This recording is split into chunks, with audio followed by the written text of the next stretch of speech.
Well, hello, y'all. Hey, so good to see you here and to be here with you. So, our reading this morning is from the Science Mind magazine, and the title is Make Room for Something New. Oh, it's the new year. That makes sense. Okay. So, have you ever held onto an old t-shirt, ever thought it was, even though it was tattered and thin, why do we do this? Because it's comfortable and familiar.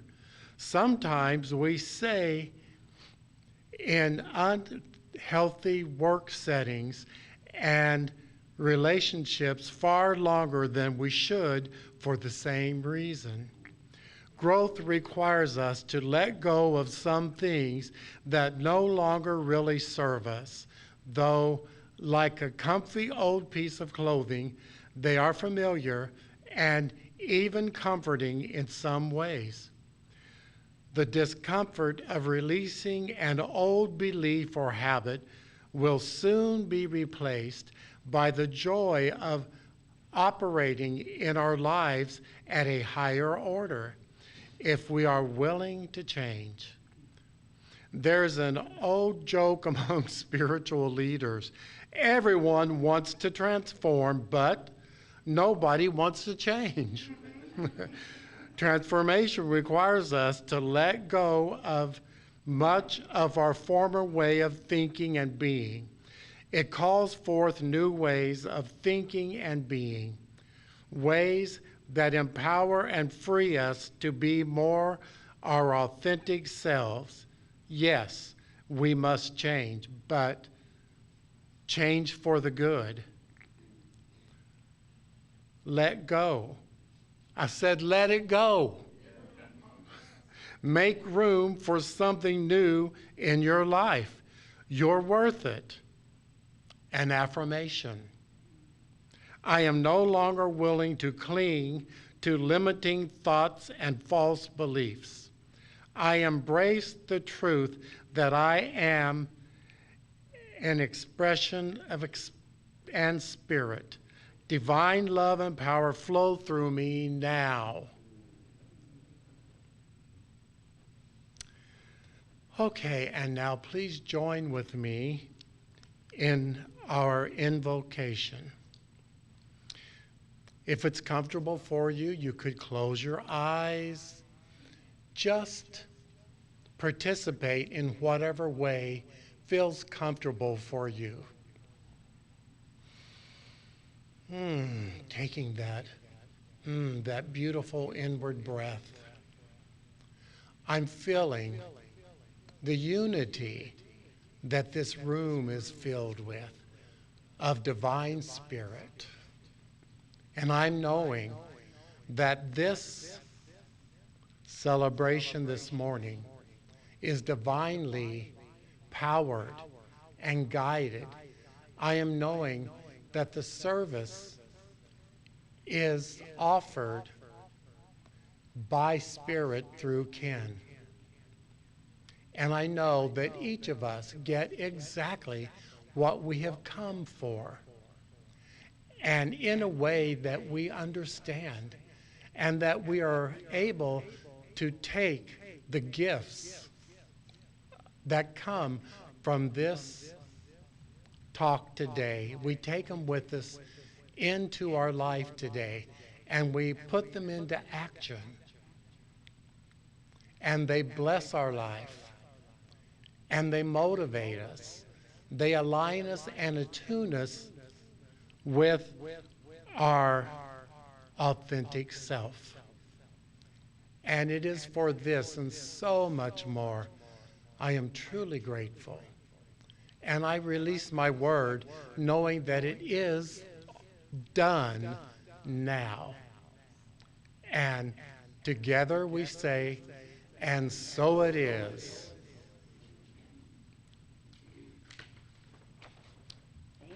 Thank you, Nico.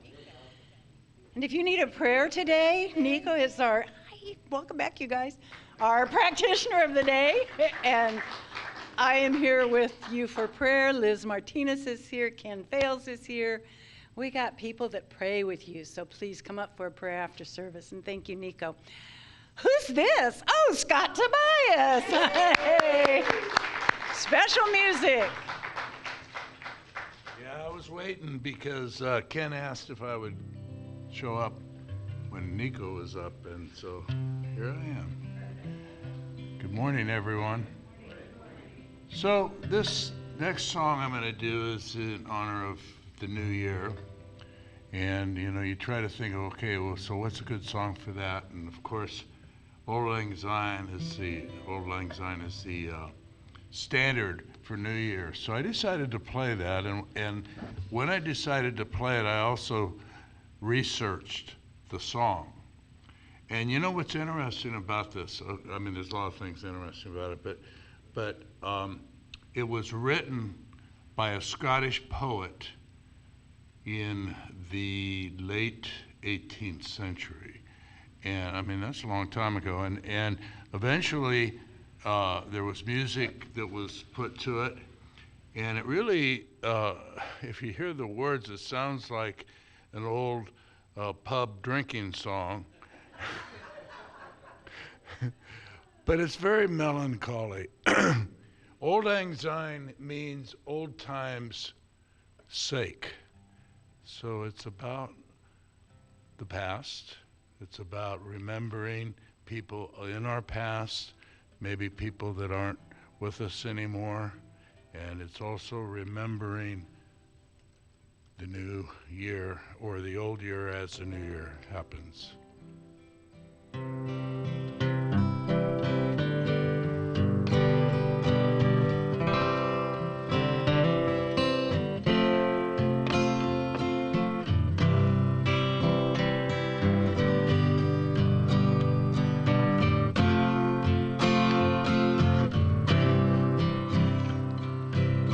Should old acquaintances be forgot and never brought to mind?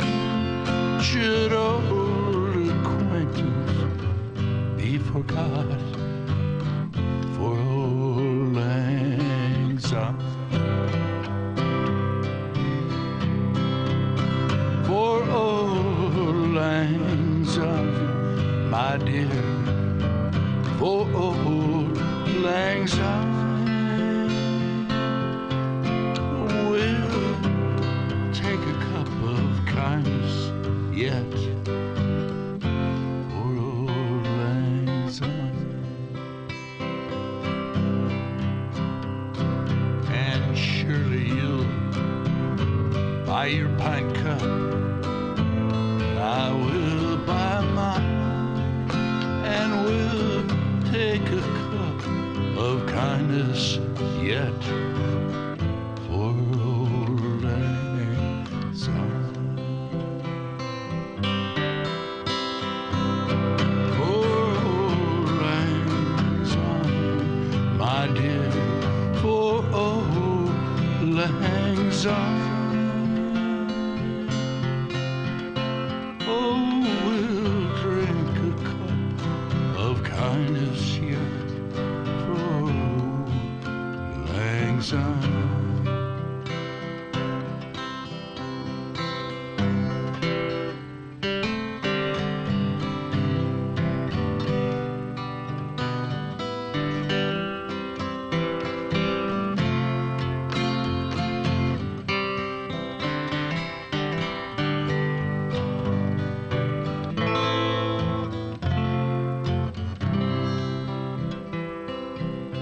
We too have been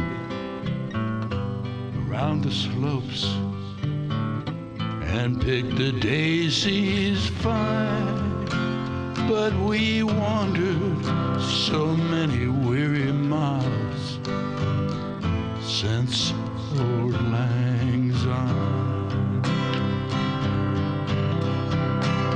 For Auld Lang Syne, my dear, for Auld Lang Syne,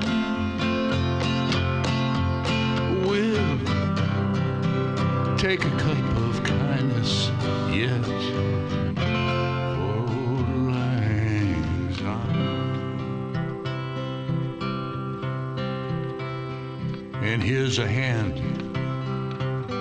my trusty friend. Give me a hand of thine, and we'll take a right goodwill drought for old lang syne. Old lang syne, my dear, for old lang syne. Oh, we'll drink a cup of kindness yet for old lang syne.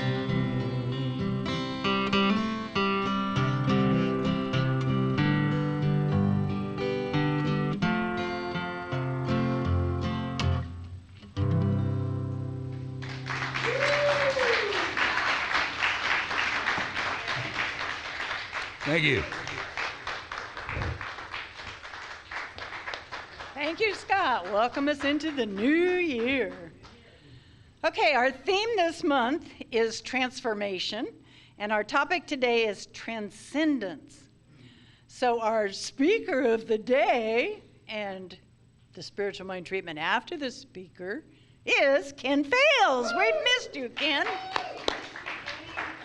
Welcome back. Hi, everybody. This is my cup of kindness. I love that. Let's drink a cup of kindness. I think that's super cool. Like anything we're ever drinking, we should just think of it as a cup of kindness. Isn't that nice? That's a nice little reminder. Look at all these people out here. I love it. Dan, Felicia, Owen, what's going on? Yeah, love it. Lindsay in the back, Dar in the back. My man Kyle in the back. You got green grass, Kyle?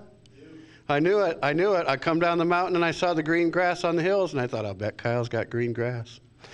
All right. One thing I would like to do to start off is I've been gone for a couple of weeks and it's been great. I was sick for part of it, but still awesome. He isn't here. So listen, this is a little tardy, but our volunteer of the month for November is somebody who drinks from a cup of kindness often. They are always willing to help. We've had some vacancies in terms of ushers, and this person is pretty much an usher every week now, and we just rely on it. We just know he's going to be here. He's going to clean off the sidewalks and stuff outside and get the signs out, and he is also now donating his time to the center each week, and he does all of our landscaping here. I know he and Merritt work together, and thank you very much, Merritt. It is Dean Drury, so thank you very much. Dean, he goes bolting for the back. Thank you, my friend. I appreciate it. We really appreciate your service. And today is Dean's birthday, so let's hear it. Woo! 1, 2, 3. Happy birthday to you. Happy birthday to you. Happy birthday, dear Dean. Happy birthday to you. Woo! All right. Man, that's a heck of a service already. This is great. So I'm so excited for the way, we've been talking about transformation all month. We started off talking about surrender and how surrender is kind of the whole deal, but surrender, it opens you up to being able to receive guidance. And then you heard from Reverend Dr. Nancy about following guidance. And then last week you heard from Anjali Tira about finding and owning our path. And this week we're going to talk about transcendence, and that's going to take us right into the new year, into January, where, as many of you know, we spend the 4 weeks of January going over the first 4 sections of the introduction to the science of mind. This is a text written by Ernest Holmes, and I'll just say our Our theme for the entire year of 2026 is open at the top. And open at the top basically means we don't worship a person. We don't worship a text. We absolutely revere Ernest Holmes. He was a divinely guided teacher of wisdom. There is no doubt about that. He is a way shower. And his sort of seminal text, he's written many, and I think I've read most of them, and I would say get into it. I would recommend them all. But the big one for us and for him is The Science of Mind. And so this is what basically lays out the philosophy or the path that Science of Mind teaches, of basically there's a power in the universe for good, and we can use it. And it goes into depth about that. So we don't worship Ernest Holmes. We don't worship his text. We don't worship any of that sort of thing. We simply are open at the top. If there is new and greater wisdom to come along or to enlarge our understanding, we're open to that. And so we're going to be talking about that in the new year, at the same time as we're going to be talking about sort of the basics and the foundation of what we believe. And in terms of what we believe, Ernest Holmes wrote out a series of we believe statements. And there are 12 of them. I think if there aren't any more, I'll bring some more in. We have some printouts of the actual 12 we believe statements. And because there's 12, it just works out nicely that we're going to do a workshop once a month. They're going to be free. In January, it's going to be on January 25th. Jamie Russell, our very own licensed practitioner, is going to lead that workshop on the first We Believe statement. And then every month, we're going to have a free workshop discussing one of the different We Believe statements all throughout the year. So we're going to kind of keep this theme of the basics and transcendence, of going beyond, of going further. So let's get into transcendence. This is great. I'm so excited. It's been a minute since I've been up here talking to you. I'm ready. So transcendence, transformation is about change, and change is good, and change for the better is very good. Transcendence is about going beyond.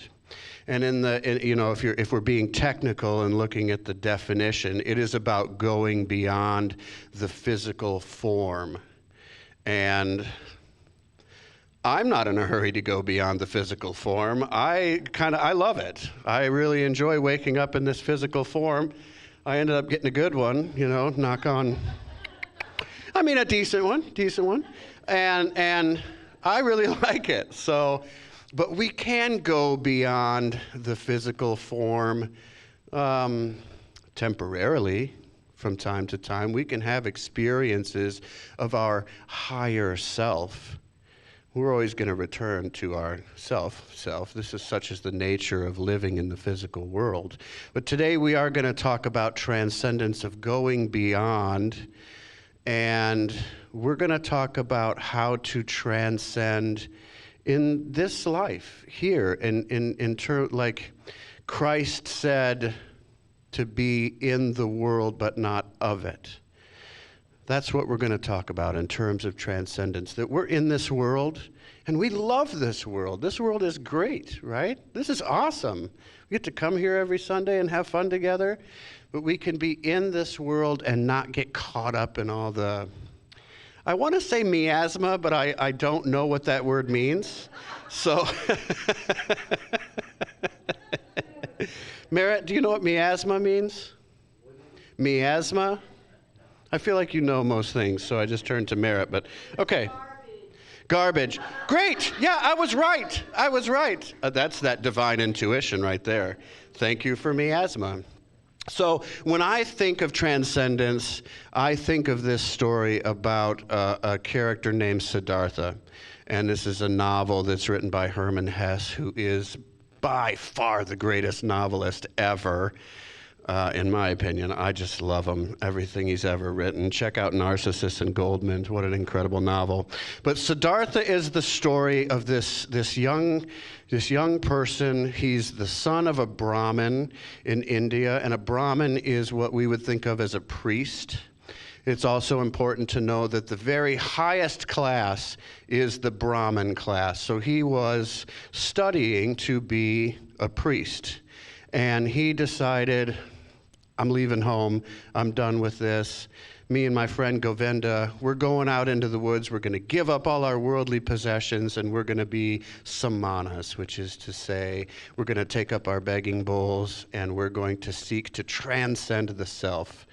And so they go off and they do this, and they fast, and they meditate, and they even like intentionally cause themselves suffering so that they can go beyond the self.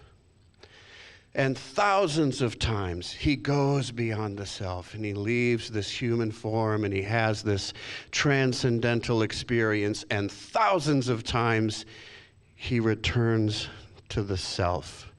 And after several years, he's like, enough. I'm going. I hear there's this person named the Buddha. I'm going to go find him. I'm going to listen to his teachings and see what's what. And Govinda's like, me too.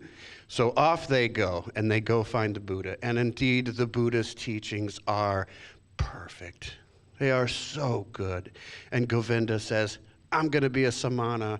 I'm going to be a follower of Buddha. And Siddhartha says, great. I'm not. And he ends up talking with the Buddha, and he says, you know, what I know is that if I follow you, I'm just going to make an identity out of being your follower. And the Buddha smiles and says, it's very clever. Beware of being too clever.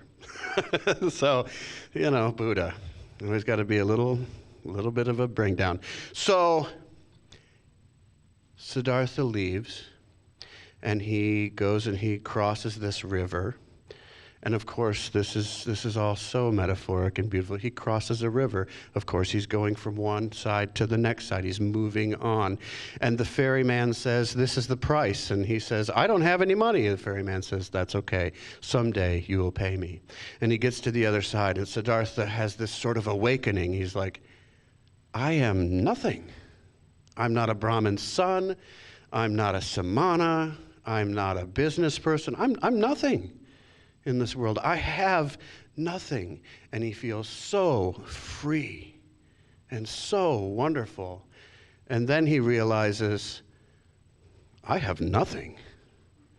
And he begins to get a little worried and a little fearful. And he loves it. What is this feeling, this fear? This is great. Wow, to be a person, this is awesome. So he makes his way into the city. He's got nothing. And he sees this woman go by. Her name is Kamala. And he's like, ooh, she is beautiful. Hubba, hubba. I think back then they said hubba, hubba. So he ends up, sneaking into the garden. I'm sure he gets a job and gets a pair of pants or something, but he sneaks into her garden, and she's like, you want to be with me, you need to be a wealthy man. He's like, got it. He goes and becomes a wealthy man, right? And so he gets together with Kamala, and he gets to know what it is to be a wealthy man, and he knows lust, and he knows desire, and he knows greed, and he starts to drink, and he starts to gamble, and he has this beautiful house with these beautiful gardens, and he has servants, and he's high on the hog. He is living the dream. He's got all the, the things of wealth. He's a wealthy man. And one night Kamala says, hey, you heard of this Buddha guy? And he's like, yeah, actually, I met Buddha. Let me tell you about him, blah, blah, blah, blah, blah. And that night, Siddhartha has a dream of when he actually met Buddha. And the next morning, he's like, I am disgusting. Look at what I have become. This is awful. Oh, and he walks away from it. He leaves all of his wealth behind. He leaves his house behind. He leaves everything. He goes walking off into the woods, and he sits down and he says, I honestly, I just want to die. I just hope a lion comes along and takes me, right? He goes from this height to this low, and he passes out, and he wakes up, and he's by the river, and there's the ferryman who has rescued him and taken him to the river. And he lives together with the ferryman, and the ferryman says, just watch the river. Just listen to the river, and you will learn. And so he begins to take lessons from watching the flow of the river. We know this now to be Zen Buddhism. And kind of a long story, I get it, but it's so great. So then Kamala comes through, and she's now a follower of Buddha. And she's very sick. And she's got this little boy with her. And she says, this is your son. Oh my goodness. So she dies, and now Siddhartha raises his son by the riverside with the ferryman. So now he's been a Brahmin son, he's been the priest, he's been the possessionless ascetic, he's been a wealthy, wealthy man. He's gone and given it all up and has nothing. Now he's a father, and his son gets to be a teenager, and he's rebellious, and he wants to go off on his own, and Siddhartha's like, no. But he has to let him go. He has to let him go and find his own path. And so he suffers this heartbreak, and then he continues to live by the riverside, and eventually the ferryman leaves, and it's just Siddhartha there. And he is becoming more and more wise. And I wrote this part down because I didn't want to mess it up. So finally, when the ferryman is gone and Siddhartha's a very old man, Govinda comes. And he doesn't recognize Siddhartha, and he seeks to learn from Siddhartha. Govinda asks the now elderly Siddhartha to relate his wisdom, and Siddhartha replies that for every true statement, there is an opposite one that is also true. That language and the confines of time lead people to adhere to one fixed belief that does not account for the fullness of the truth. Because nature works in a self-sustaining cycle, every entity carries in it the potential for its opposite. And so the world must always be considered complete. Siddhartha simply urges people to identify and love the world in its completeness. He kisses Govinda on the forehead. Govinda has an awakening, and they live their lives out together by the river in enlightenment. So Govinda wasn't wrong to stay with Buddha. His path led to awakening. And Siddhartha wasn't wrong to go out and become this wealthy man and all this. So his path led to awakening. And he was a priest's son, and he was happy. And then he became dissatisfied. And then he was a samana, and he was happy. And then he became dissatisfied. And he was very happy with Buddha's teachings, but also dissatisfied. And then he was very happy as a wealthy man, and then dissatisfied. And then he was happy by the river. And then his son came along. He was very happy to be a father, and then heartbroken, right? There was back and forth and back and forth. Every true thing had an opposite. And if you would just picture the yin and the yang, everything has its opposite. There is quote unquote good and bad happening always at the same time. If we look at our lives, we know that we go through highs and lows, and highs and lows. And within those highs, there are little bits of lows. And within those lows, there they are the occasional highs. Right? And it's just this cycle. And if we can see that everything is always complete, as Ernest Holmes says, whole, perfect, and complete, we can reach a level of satisfaction. We can know that all is well. Ultimately, all is well. You know, when you look at a river, on a map and you see a river that does this, it goes back and forth and back and forth, that's a young river. That's one of the signs of a young river. It's very shallow, the waters are very turbulent, and it comes over here, and then it comes back, and then it comes back, and it's a big winding. That's a shallow river, and it's a young river.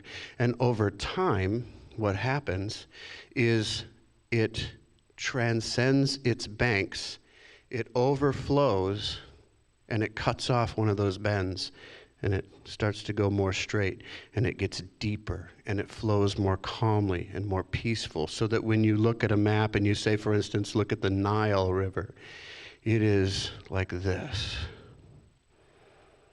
It is an old river. It has transcended itself again and again and again, and it has deepened, and it has become less turbulent, and it has become more peaceful, more smooth, more free-flowing over time. That is how you can tell that it's an old river, and I think you see where I'm going here. We do the same, right? We're in our lives, and I'm doing this thing, and now I'm doing this thing, and now I'm trying this, and now I'm reading this book, and now I'm learning this thing, and now there's this teacher, and now I don't even believe what a bunch of garbage that is, and now I'm back, and it's okay. The lesson is that it's all okay. It's all okay. Everything is always okay. Walt Whitman says, what is well, for what is well. And if we take like a wide angle lens, you come way up with a bird's eye view, and you take in human existence, and you see the flowing of people's lives. And you see that over time, they start to straighten out. Over many lifetimes, they start to straighten out. We can see that ultimately, all is well. All is beautiful. And if we start to focus in, and we get closer in, we start to see that, well, that person is doing something wrong. People harm each other. People do wrong. People do things that are terrible to one another, terrible to themselves. And there is no sense in saying there's no right or wrong. Of course there's right and wrong. Of course there's right and wrong. We know what's right. We know what's wrong. We know in terms of treating each other, whether we're drinking from a cup of kindness or a cup of jerkness, right? We know. But we can hold these two things at the same time. I can say, hey, listen, you committed a crime against this other person. You harmed this other person. That's wrong. And at the same time, I know that ultimately all is well. I still love you, but we have a system of laws, and you now have to go to jail or whatever it is that your punishment is. This is simply the way it is. We have boundaries in this world, and we live by them. But it doesn't mean that I don't love you. It doesn't mean that I harbor hatred in my heart for you and hold on to grudges and resentment. I just recognize that you're in a period of your life where you're doing this. And I know that eventually you're going to do this. So I love you. There's a thing called chaos theory, and it has to do with fractal geometry, and I am not going to be able to explain that to you, but because I don't understand it myself. It's not like I'm too smart to explain to you. I don't know about it. I don't understand it. But what I know about chaos theory is that you look on chaos and you see chaos. And let's be honest, sometimes you turn on that 6 o'clock news and it's just like, this happened, it was terrible, this happened, that was terrible, and we anticipate that tomorrow this terrible thing is going to happen, and be on the lookout for these other 12, terrible things. It seems like there's chaos, right? that we can't seem to love one another in this world. These people are starving over here, and these people are getting ripped apart from their families, and there's war over here, and this crime happened, and these people can't agree on anything, and it looks like chaos. But if you get down real close, really look at it, you start to see patterns. And if you come way out, you can see the whole. And the whole is this cool fractal type thing. And then you zoom in and you begin to see that same pattern, that same whole here and here and here and here. That everything that looks like chaos is just the whole in little pieces. And if you zoom in on one of those little pieces, you can see that it too breaks into tiny thousands of little pieces of the whole. The whole, the whole. And you zoom in on one of those pieces more. So that if you can imagine, if you zoom into the human body, you're going to see at some point atoms and nucleus and electrons and protons, and you're going to see a ton of space and this sort of thing, right? And then you come out and you start to see, oh, there's people. There's form. And then you continue to zoom out and you see planets and things. And it's back to, oh, this looks like atoms again. I think if we, at some point, we're going to be able to zoom back out to where we see something whole. That is these universes, these multiverses all together. And if we zoom out from that, they're going to look like more pieces, right? So that the whole is in every little piece. The whole is in you, and you, and you, and you, and you, and everyone and everything. The whole, the one, what we call spirit, what Ernest Holmes calls the thing itself, the thing that Reverend Nancy B. is going to talk about next week, the thing itself, God, spirit, is in everything. And so everything is at once complete and becoming. Complete and becoming. And this is how we can transcend and be in the world, but not of it. There is this great little 4-step path to help us remember that there is a power for good in the universe and we can use it. First, we remember presence. We remember that there is only one thing, and it is pouring itself out into all creation. Everything we see, everything we don't see, every person, everything is an expression of this one. Everything is God expressing. And then we reframe the situation that we're in and we remember, I am unified with this one. And I am more than this pattern that I'm seeing. That this is only a fact. And what is greater than fact is principle.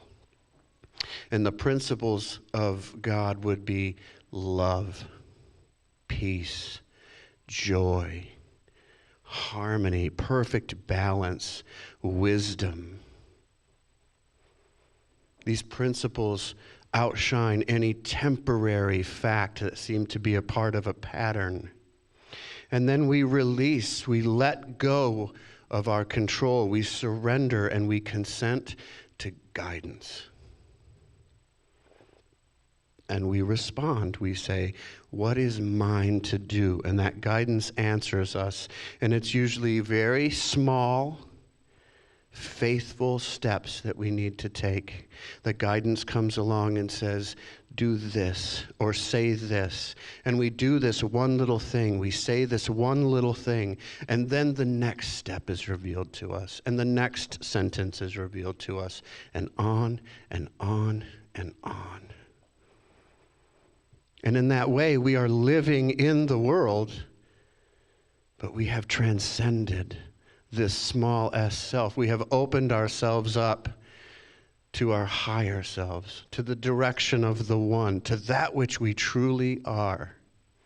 Because there is a power for good in the universe, and we can use it. This is second and third kingdom thinking. And when you get to the fourth kingdom, it is, I am a power for good in the universe, and I am. This is what I am. I would like to do a practice real quick. Will you practice with me? Let's do this practice. Let's just close our eyes or lower our gaze, whatever feels comfortable for you. And let's just come into recognition that there is only one presence.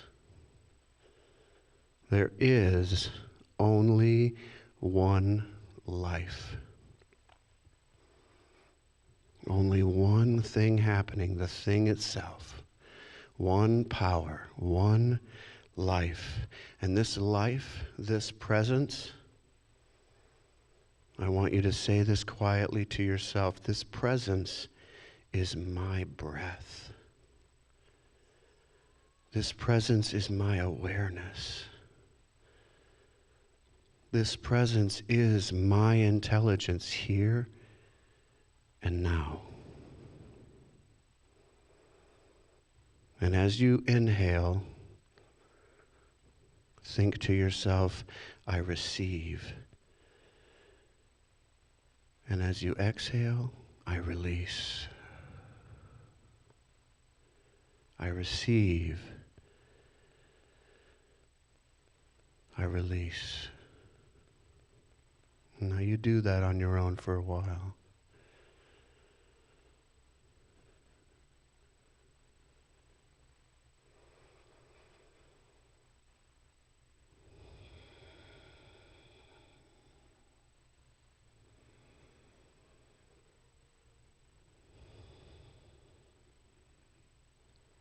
I receive. I release.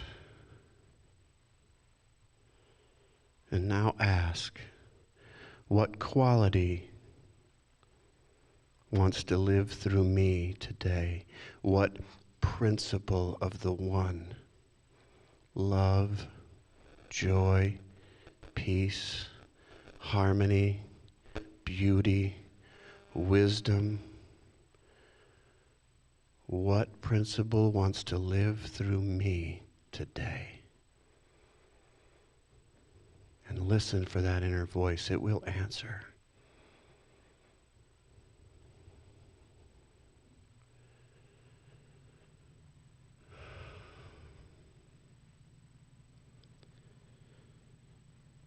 I let this quality lead my seeing.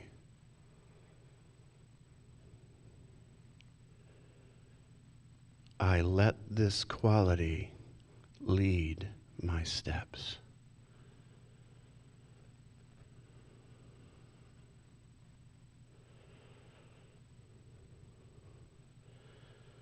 I am grateful,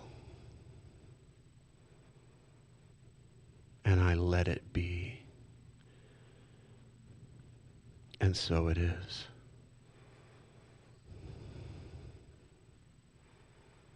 Now you'll notice we didn't just fix the world. We didn't just fix some little problem in the world. We changed our altitude. We changed who we are. We transcended the small s self and connected with our higher self so that we now experience the world differently. Some of us are experiencing the world as love, some of us as peace, some of us as joy, some of us as harmony, some of us as beauty, as balance, as wisdom. And we can do this every day.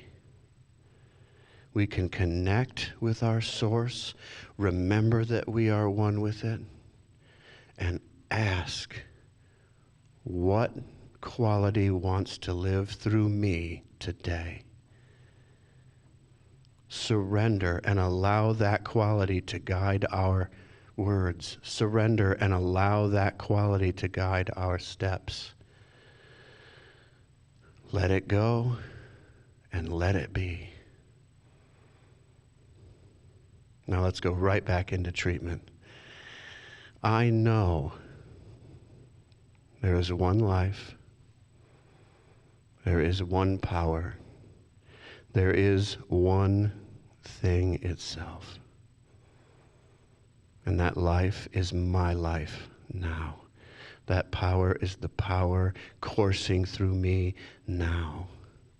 I am a unique expression of the thing itself. So I know that I am love. I know that I am peace. I know that I am joy. I know that I am harmony. I know that all is well. And I know this is true for each one right here and right now. And I am so grateful for this truth. The truth is true. God is. I am. And so I release my word with great conviction and certainty and gratitude, remaining open at the top, wholly unconcerned with how it comes about, only knowing that it is so. And so I say, and so it is. Thank you very much. Good to be back.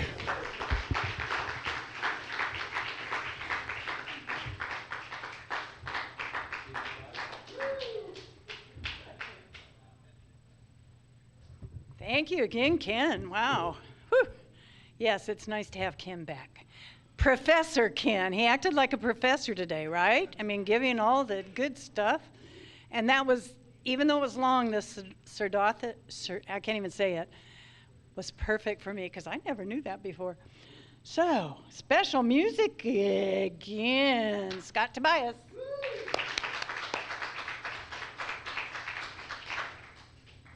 Ken, that was really, really a good talk. And as you were talking about Siddhartha, I was thinking about this Garth Brooks song that said, you know, life is left to chance, and had I known how it would turn out, I might not have done all the things that I did. But if I did that, I might have missed the dance.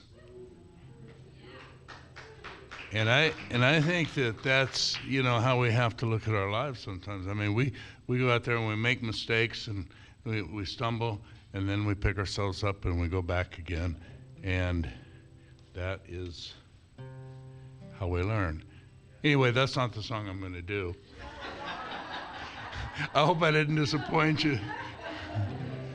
I decided to do the first song that I ever played up here on this stage, and that's been about 2.5 years ago.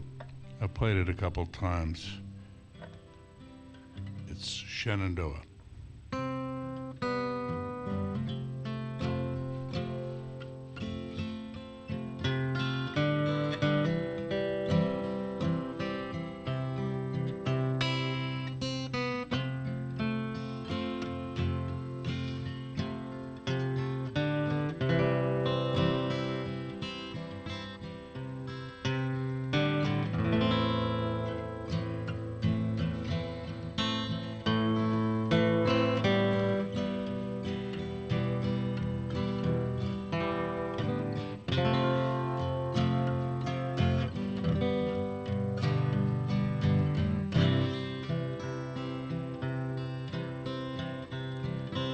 Oh, Shenandoah,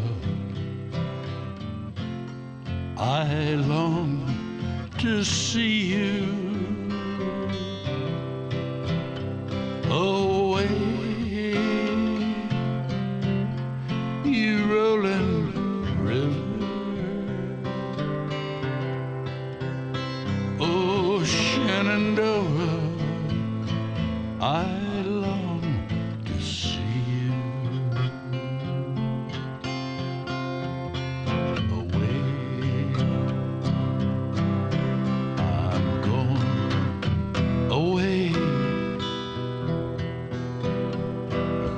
across a wide Missouri. Oh, Shenandoah, I love your daughter. Away, you rolling river. Oh, Shenandoah, I love your daughter.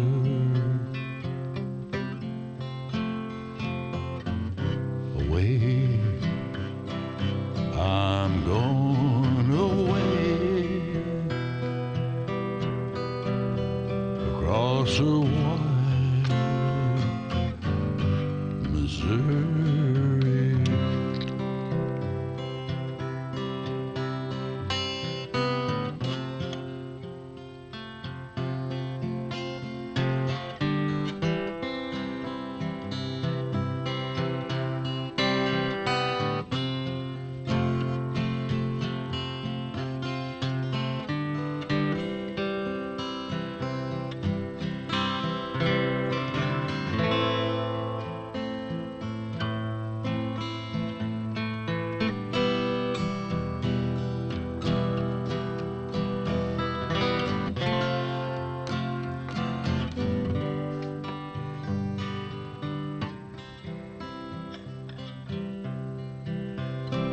Oh, Shenandoah,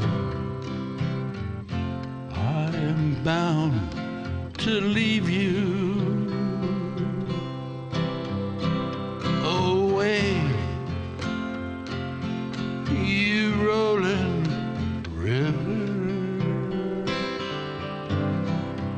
Oh, Shenandoah, I'm bound to leave you. Away, I'm going away across the wide Missouri.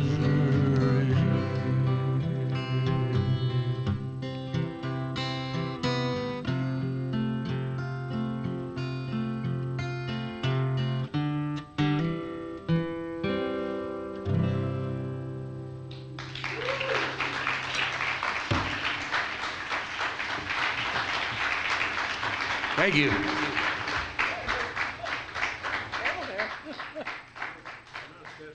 Yeah, thank you, Scott. I took a look around as he was playing that, and everybody's just got this sweet, wonderful, perfect smile on their face. Thank you again, Scott. That was great. So this is our conscious giving opportunity. So we'll take our gifts, hold them to our heart or in our hands, or if we give online, we just give. And together we'll say our offertory blessing. Today, I give in love and joy from the overflow of abundance in my life. My gift goes forward to bless and uplift, fulfilling the purpose of our spiritual community. Lives are transformed. I am grateful, and so it is. And thank you to Jeff Rothermill and Dean Drury for collecting our offering. And thank you to Cindy Rothermill and Merritt Holloway as they come forward for our next congregational song. We're going to do I Am So Blessed. I am so blessed. I feel blessed today. Yay. Yes, especially listening to you, Ken. Maya Angelou said this: "We are more alike, my friend, than we are unlike." And I have that on my mirror with my crayons that I write. So please stand. You can buy crayons to write on your mirror. I am so blessed.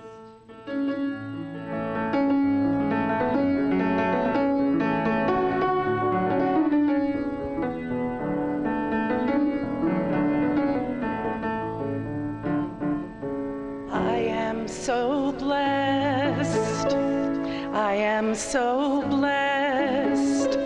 I am so grateful for all that that I have. I am so blessed. I am so blessed.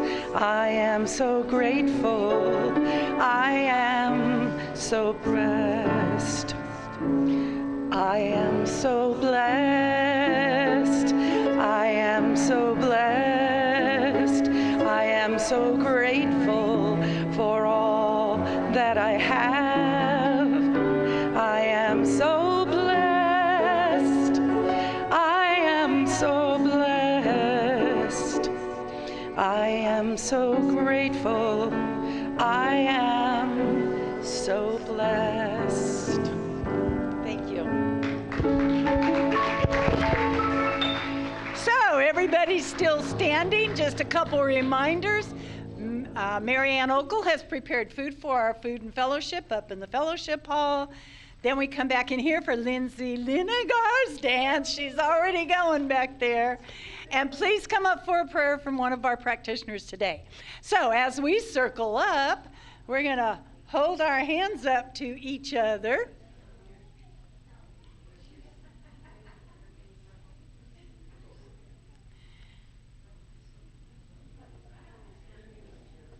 Okay, let's hold our hands up to each other and find somebody to connect with. And repeat after me. I know who you truly are. I know who you truly are. You are a unique way that Spirit is expressing. You are a unique way that Spirit is expressing. I love you. I love you. I appreciate you. I appreciate you. I thank God for you. I thank God for you. Welcome home. Welcome home. Yay, now let's join hands and sing the peace song.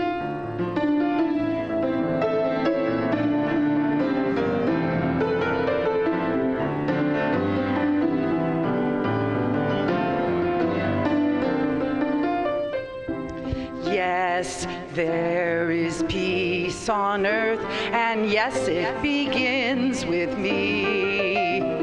Yes, there is peace on earth, the peace that was meant to be.